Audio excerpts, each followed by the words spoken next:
This way, the stand. Thank you, and then just fix the things I can see. Thank you.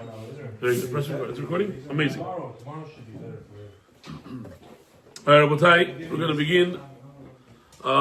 Once again, all the brachot and all the food and the entire shiur should be b'zchut Lirefuah Shelema, Rav Michael Noach Halevi, Ben Katherine Leah.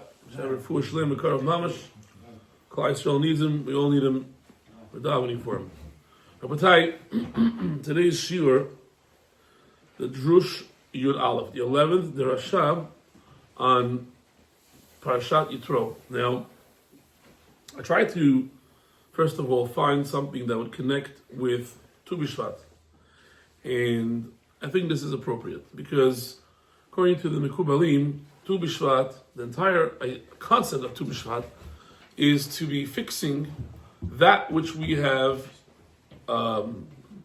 made a mistake with. So what did we do? We took the Eitz Hadat, we ate food incorrectly. And it's actually one of the Derushot that he talks about what they actually did. They didn't know how to, they didn't understand that you could have pleasure and it's part of enjoyment and part of serving Hashem, whatever. And we fix it by doing Tu B'Shvat. We make brachot and everything, we betakin everything, we pray for everything. The two people involved were Adam and Hava. So today we're going to talk about Hava, and we're going to begin. There's a midrash. The midrash in Sefer Peli'ah. You have the right there. Midrash found in Sefer right here. Sorry, I left okay. In Sefer Peli'ah. Now the word Peli'ah is the Hebrew word, which is Pele, a wonder. So it's called Sefer Peli'ah, the book of wonders. It's a midrash, and it says the following: Midrash Mesaper Peli'ah, the midrash from Sefer Peli'ah, and it quotes: K'she'ala Moshe l'marom, Moshe goes up to Shemayim to receive the Torah. Metza'o la'Kadosh Baruch Hu, he finds that Hashem Shaya Omer Hava was saying Chava. Okay, Moshe Rabbeinu goes up to Shemayim. We know in this week's Parshat, he's going to bring down the Luchot, bring down the Torah, and the Midrash quotes, Midrash says over here, that when he went up there, he finds Hashem saying Chava. Chava's Adam's wife. In Amar Lo, he asks Hashem, Ribonei de Alma, my Chava. Master of the universe, what is this meaning of Chava? I'm really going to quote it and translate. The explanation will be this year. Amar Lo, Hashem tells him, Ki hi ha'ita eim kol chai, because she was the mother of all the living.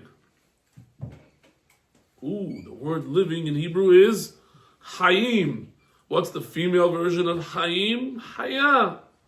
So Amar Lo, Moshe Rabbeinu tells Hashem, Ribonei D'Alma, Master of the Universe, Im Kain, if it's about mother of all the living, Tikrena Haya, call her Chaya.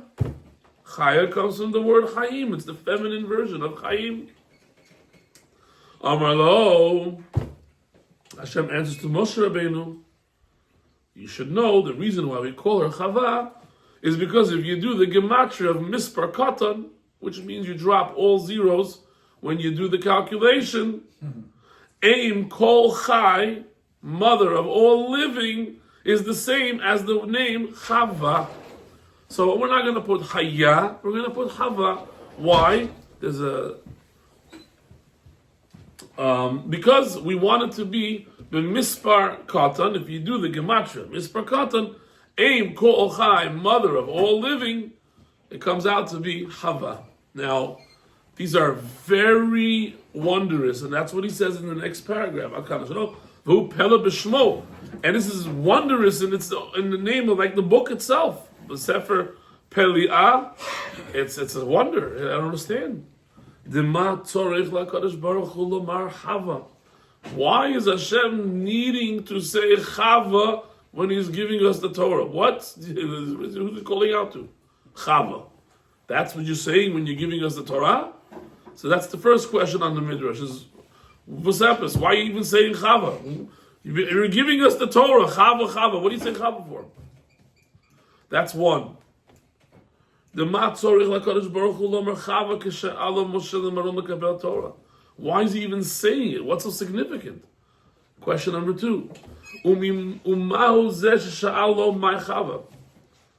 What are you asking, Moshe Rabbeinu? What is Chava? What, you don't know the Torah? You're writing with Hashem the Torah. You're up there, you're writing. Ki Eim Kol Chai. You're writing the name. You're there. You know the history. You're going to ask, what does it mean?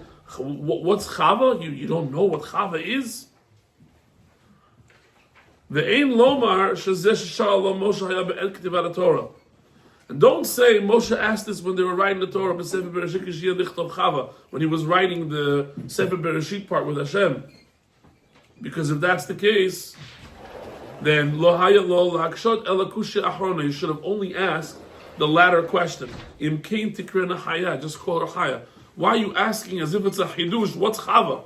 I don't know what Chava is. Even you don't know what Chava is. You don't know. Everyone knows who Chava is. What's going on here? So, 3 questions. So for those who just came, I'm just going to reiterate. And by the way, the shiurs, the Lirefuah Shelema, Harav Michael, Noach, Halevi, Ben, Katherine, and Leah. Lirefuah Shelema, Karo Mamash. So Rabbotai, there's a Midrash. Midrash in Sefer Peleah, which means wondrous book. Over there it says that when Moshe Rabbeinu went up to Shemayim to get the Torah, and Hashem is saying, Chava, Chava.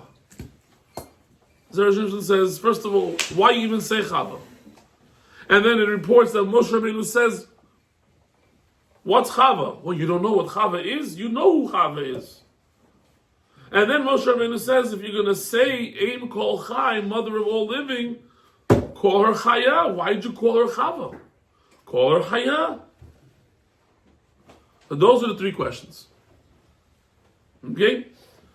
Big Pella, Hashem's even saying Chava by Matan Torah. What is the connection here? And then, what was Hashem's answer to Moshe? Oh, if you do the gematria, Mispar, you take Ein Kol Chai, you take you drop all the zeros over there, it comes out the same thing as Hava. 19. One Yes. 9 converts to 19. 19, right. Yeah, because you take the Ein, Aleph is 1, Mem is 40, take away the 0, so it's 4. That's 5 already. Chaf is 20, take away the 0, that's 2. Lamed is 30, take away the 0 is 3. 10, there's a Het, there's an 8, and then Yud is 10, take away the 0 is 1. Mispar Katan means remove all the zeros.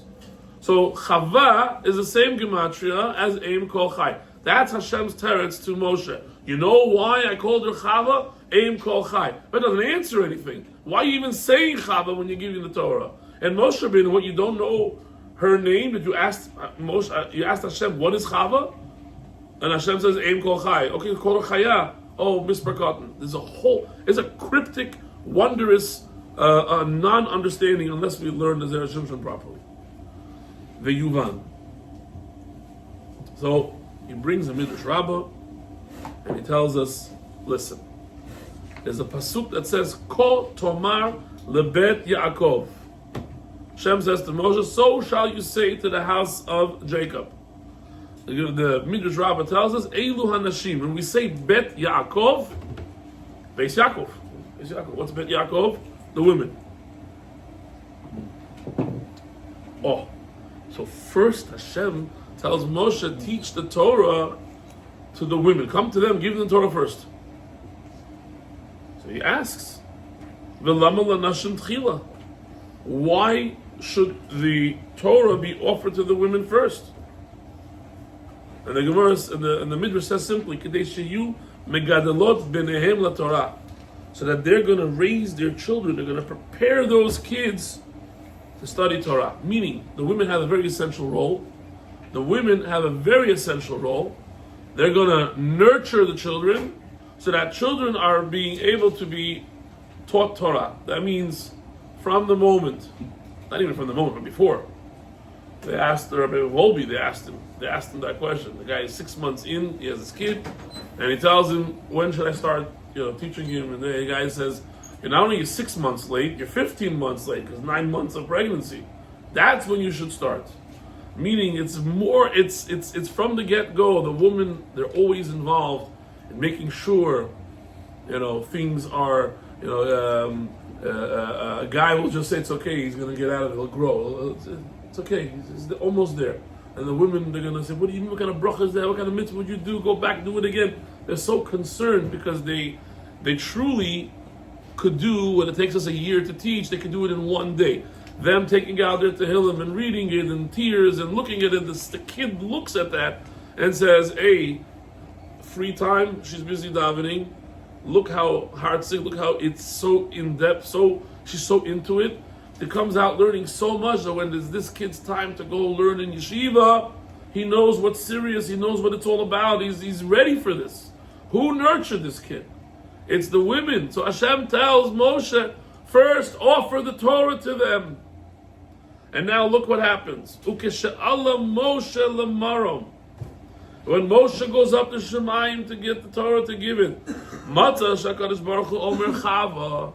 He sees that Hashem is saying Chava, the name of Adam's wife. Shatara Hayanot Nashim Tchila, because he found that Hashem was offering the Torah first to the women. Omar Lo, Moshe tells to Hashem, my Chava. What do you mean by it, Chava? Why you're giving, quote unquote, why you're giving the women first? Kalomar Lama Lanashim Tchila. And Hashem answers, Amar Lo, Ki Hayta Eim Kol Chai. She's the mother of all living, meaning Torah goes to the women first. Because as mothers, they're going to raise the kids so that they're able to learn Torah. And he goes further to Zera Shimshon and says, V'alzeh nikret Eim Kol Chai. And that's why she's called Eim Kol Chai, the mother of all living. How does that, what does that do? So we know what happened. First, what was the name of Adam's wife? Hashem, the Torah, it says, Isha, ki me'ish lukacha, was created from the rib, from the man. We called her Isha. That's the first name we gave. Anyone thought about this? Then one chapter later, Adam's looking for Ezer Kenegdo and finds Chava. What were you renamed her to Chava? What happened here? Why are you renaming her? She had a name already. What happened here? I'll tell you what happened here. I don't want to skip around a little bit because we're running out of time. But over here, there's a Gemara that talks about a person gets married.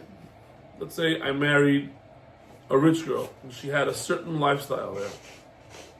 The Gemara says, Ole, her lifestyle should go up with the marriage. Velo moredin, you don't go down. And that's a psak, it's even written in the halacha like that. So that means, let's say she's used to a certain way, we were married and we lost money and whatever, she cannot go down to that level. Obviously, we need to learn how to compromise and talk and make life work. But lehalacha, she's entitled. That's how your ketubah says. You got to take care of her, whatever it is. You don't have it, borrow. Make it happen. You owe her. Adam Rishon did the same thing. She made a sin with him. They ate from the Eitz Hadas, simply. She brought death to the world. He is doing the first person that's trying to do Shalom Bayit. Says, no. In my eyes, you're still as you were before the sin. Not death, but Chava. Eim Kol Chai. Mother of all living. Wow. That's number one. It's a lesson for all of us how to deal with situations at home. Wow. You do whatever it takes to maintain the respect. End of story. Wow. That's lesson one. That's what the Torah, not me. That's major. That's Torah, that's major. But also, you have to remember the following. Who got cursed the most after Eitz Hadat? The man. He has to work hard, and he has to sweat of his brow. She's just going to have pains of birthing, but lahalacha, we look at that in Shulchan Aruch and we say that it's not the biggest sakana in the world, because at the end of the day, this is part of her nature. Okay, it's painful, but you come out of that, you have a child, and it's all great. Working hard, never going to have enough, always have to worry about where it's going to come from, where's the bills going to be paid. All this is part of Bizeat Apecha Tochal Lachem. Adam got the worst part of it. She made the Avera happen, took the thing and gave it to her, and he got the brunt of it. He has to suffer and work, and if things change, he's still responsible for her, and has to give her and maintain her the way she should be comfortable. Obviously, in reality, they'll talk, she'll understand what it is. You see today, women want coal guys even, they're not even having the best of the life, but they want that because they know there's something else more greater than just having a fur coat or something, yeah? But in any event, going back to our topic, she was considered Aim Kol Chai in the eyes of Adam Rishon. And he says, everyone's from you, everyone. Because they're going to prepare them for Torah. The kasha. He says it's still a question. I thought there's three partners. There's the father and mother, and Hashem gives the neshama. Why? And the whole world's based on her. She's only a third. And the reason is she prepares the children for Torah. Yoter meha'ish, more than the man. In fact, when does the man really start preparing Torah with the kid? He's going to teach him Torah. He wants to learn them Gemara, Mishnah, something. No one's dealing with the little kid when he's crying over there. We know Shifra, Pua, the Gemara and Sota talks about it on Yud Aleph. Pua, they would coo the kid, and they had such rewards for that. I'm going to jump to the end because I'm really running out of time, but I'm going to tell you like this. There's a reason why it's called Mispar Katan. Why we're looking at Mispar Katan? Because even if you're talking to a Katan who doesn't understand everything in the Torah with Svara, like a Rosh Hashiva, with his brains, nonetheless, you're getting full reward, full schar, and that's why the Torah writes the word Chava and not Haya. Because if you look at the Onkelos, Chava is translated as speech. And even though it's easy to teach Mitsuyanim, it's easy to become a Rosh Hashiva and have all these guys that understand. But if you're dealing, Baal Shem Tov dealt with Priwaneirs, and he became the Baal Shem Tov, dealt with Priwaneirs. What do they understand already? Gave them a good story, the kid knows what he's talking about, he's reading Tehillim, he understands anything. That's why the Stolner Rebbe says you read Zohar, even if you don't understand a word, you read it. Because it's going to give you Kedusha, it's going to do something to you. You want to know what it's going to do? The end of the Zera Shimshon tells you. Because Dibur, right, women, the second shot is the women came, they got Dibur, they got speech. But what did they do with that speech? First of all, Adam had no one to talk to. He doesn't talk to Malachim, doesn't even count. Who did he talk to? He talked to his wife. So she got almost the name speech, Chava. But it denotes something further. Aim Kol Chai. You could have said Chaya, but you said Chava because she's the mother of all living. What does the mother of all living do? They prepare the child for what? Through the Torah. She's going to talk, but what's she talking? She's talking Torah. And then when she's watching the baby either in the tummy or when the baby's already born, the whole time on her lips is just Tefillah and Tehillim and Divrei Torah and so on and so forth. What's going on here? Ki hi aim kol chaya. What's the name Chava? From her speech. That's why it says like this. It says that you could have svara and logic. That's great. The more smarter you are, the more you can get. You'll get based on that reward. But speech, reading through the text, was so important. The Torah called her Chava, speech, because that also, and that's the beginning, and that's the most important. And even though the kid might not understand every single svara when he's a baby, of course, nonetheless, the mother is doing the most important job on earth, and that's really for all of us. All of us gets this lesson today. That means sometimes we're going to feel like, we're learning, it's not coming in. If I was a Rosh Hashiva, or if I was doesn't make a difference. Just read it, just go through it, and you'll see everything's going to make sense at the end. There's nothing to worry about. So, Baruch Hashem, I felt like this was mamish min hashamayim that we came to this derusha because this is exactly what went on in Eitz Hadat. Eitz Hadat, they made a mistake, they made an averah. Everything now was mekalkel. What does Tu B'Shvat tell us? You take everything with the dibur, with your mouth, and you say brachot, you say the tefillot, and you could take everything that was destroyed in that averah and rectify it and put it back to where it belongs. And this is how all the Gedolim, even the Breslov Rebbe at the end, he said, I didn't have to fast from Friday to Friday. I could have taken food, made a bracha on it, and elevate everything that was mundane with it and make it into Kedusha. The levels of Kedusha, the levels of Tikkunim, the levels that we can attain and achieve just from speaking. That's what it means, the word Hava. That's why the Torah gave a new name. Adam changed the name.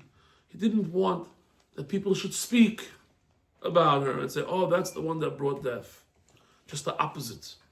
She has a job far greater.